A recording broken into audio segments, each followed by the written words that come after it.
Saya sering ditanya, kenapa bumi ada likuifaksi macam-macam. Memang dari Quran, bayangannya Quran seperti itu.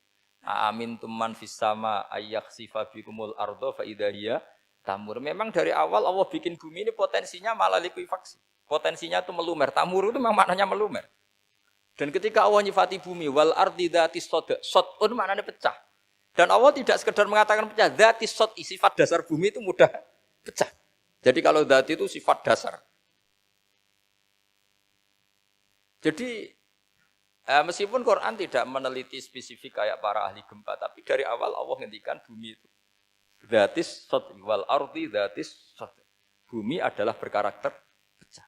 Kenapa berkarakter pecah? Karena dari awal bumi ini lempengan-lempengan. Di Quran ya dijelaskan gitu. Wa fil ardi qita'um mutajawirat. Bumi ya kelihatannya banyak, kelihatan satu, sebetulnya dari qit'ah, dari potongan.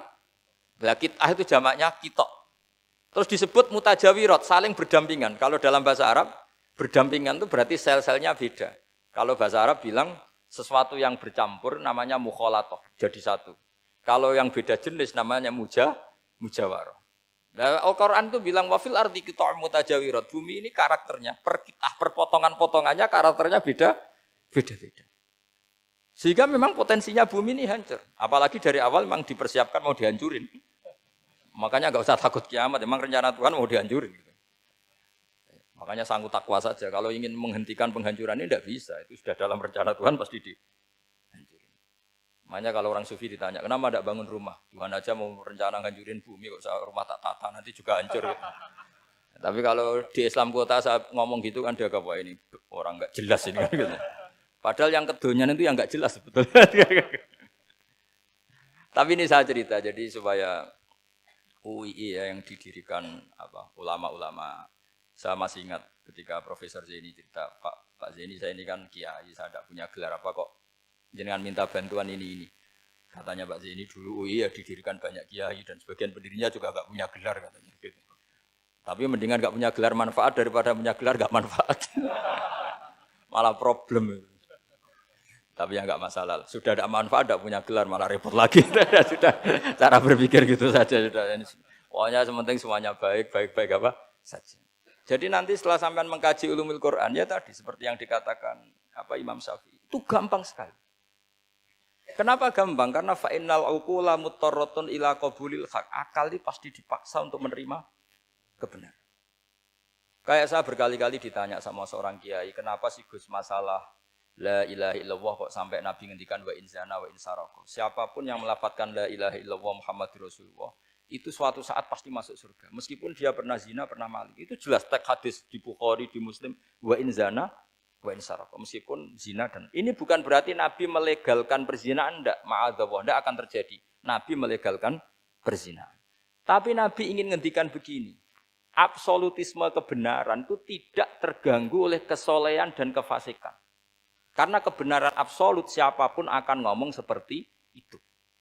Saya berkali-kali nyontohkan, Rektor Al-Azhar akan bilang 1 tambah 1, 2. Klonte ya bilang 2, koruptor ya bilang 2, KPK ya bilang 2, 01 ya bilang 2, 02 ya bilang 2. Karena absolutisme kebenaran. Dan Nabi itu ingin mengatakan bahwa Allah Tuhan ini kebenaran sejati. Sehingga siapapun yang melafadzkan sah. Sehingga orang yang kafir 70 tahun sekali melafadzkan syahadat sah. Tidak usah begini. Pak kafir, soleh dulu ya beberapa tahun gitu.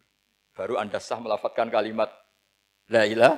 Tidak ada seperti itu. Semua ulama ijma, orang kafir 70 tahun melafadzkan la ilaha illallah sekali langsung menjadi muslim. Kenapa sah? Kebenaran absolut tidak bersyarat kesolehan maupun kefasikan. Ya kayak tadi, orang bilang 1 tambah 1 harus profesor apa anak TK boleh? Jangan mentang-mentang profesor, doktor, rektor, UGM, atau UI. Tadi anak kecil bilang berapa? 1 tambah 1, 2. Sudah, aku tak bilang 4.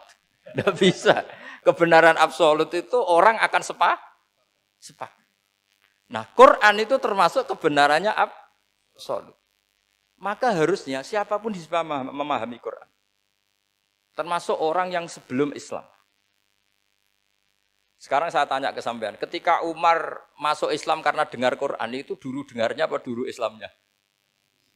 Dulu dengarnya, dan dia paham. Wa ma huwa min kalamil basar, ini tidak mungkin omongan manusia seindah ini. Karena mudah difahami Quran. Nah sekarang enggak, karena ada sistem akademik. Itu terus orang macam-macam urutannya. Jadi repot sekarang. Kalau kata tafsir At-Tabari lebih ekstrim lagi. Itla yuqalu masalan ifham bima la aklala. Jadi orang-orang kafir ini kan, orang-orang kafir Mekah ini kan Rasulullah jadi nabi ini kan semua orang masih kafir. Enggak ada mahasiswa UI, enggak ada orang NU, enggak ada orang Muhammadiyah. Semuanya orang kafir, semuanya masih kafir. Terus Nabi membawa Quran, maka khitab pertama itu bukan ya Yuhan Nahdiyun, ya Yuhal Muhammadiyun. Khitab pertama kul ya Yuhal kafirun, karena pendengarnya semuanya kafir. Dan itu mereka paham. Tapi nanti soal hidayat nomor 2, tapi mereka itu yang jelas paham. Sehingga banyak orang kafir yang menjadi muslim karena mendengar Al-Quran. Jadi ini penting diketahui karena kebenaran itu milik siapa saja dan akan mudah difahami. Kayak tadi, kalau 1 tambah 1 2 itu rektor ya bilang 2, anak TK ya bilang 2, musuh kamu ya bilang 2, kamu atas nama sentimen dengan musuh pun tetap bilang. Nah di sini kadang Nabi ngendikan mangqala la ilaha illallah dakhalal jannah wa in zana wa in saraka. Proporsinya seperti itu, bukan berarti Nabi melegalkan zina, bahwa kalimat ini kalimat yang kebenarannya absolut sehingga siapapun sah mengatakan itu, meyakini itu meskipun punya masa lalu seperti itu. Jadi jangan salah makna terus Nabi melegalkan, enggak sama sekali. Jadi saya mohon ini dijadikan satu ilmu. Bahwa ilmu adalah tetap apa? Ilmu. Sehingga ada ayat kulil ladzina kafaru iyantahu yughfar lahum ma qad salam. Katakan kepada orang-orang kafir sekali menghentikan kekafirannya yughfar lahum ma qad salam. Maka kekafiran di masa lalu dianggap hilang dan dia hanya dengan status yang sekarang yaitu seorang mukmin. Karena dia disahkan melafadzkan la ilaha illallah. Makanya pernah ada cerita, ini penting saya utarakan ke jenengan. Ada orang kumpul kebo, singkat cerita, kumpul kebo lelaki sama perempuan. Suatu saat Nabi dikasih tahu sama tetangganya, ya Rasulullah, orang yang biasa kumpul kebo itu sekarang sudah nikah. Jawabannya Nabi unik. Alhamdulillah, kira-kira gitu kalau bahasa Indonesia, qad kharaja min sifahin ila nikahin. Dia sudah keluar dari tradisi zina, sekarang dia sudah dengan kehormatan nikah. Maksudnya gini, kalau malam Senin dia belum nikah, kumpulnya kan masih kumpul kebo, bertahun-tahun. Gitu. Paginya dia nikah, malamnya kumpul, sudah kumpul sunnah. Karena sudah nikah. Jadi tak sama seperti tadi. Kalau dia belum melafadzkan kalimat tauhid, ya statusnya dia kafir. Sekali melakukan kalimat tauhid, ya statusnya dia muslim atau mukmin. Sama. Ketika hubungan intim tanpa nikah namanya sifah perzinaan. Sekali nikah ya namanya sunnah. Jadi semudah itu. Dan Nabi tidak tanya macam-macam. Mau ngendikan qad kharaja min sifahin ila nikahin. Sudah keluar dari tradisi sifah menuju nikah. Pertanyaannya gini, kenapa enggak disyaratkan ini itu untuk nikahnya? Misalnya macam-macam. Ya sebetulnya syarat itu pasti ada, cuma begini loh. Orang yang ingin menghentikan keburukannya harus kamu katakan sah sekarang juga. Karena kita mengesahkan penghentian keburukan. Jangan lalu orang yang mau tobat malah dipersulit. Jadi misalnya la ilaha illallah, kamu belajar makhraj dulu. Bila bilangnya lah benar. Belajar bahasa Arab dulu. Ya kacau. Apalagi saya persiapkan seremonialnya dulu. Nanti di masjid disoting. Supaya satu Indonesia tahu yang Islamkan saya. Itu kayaknya yang engkek malah repot lagi. Ini penting saya utarakan supaya clear.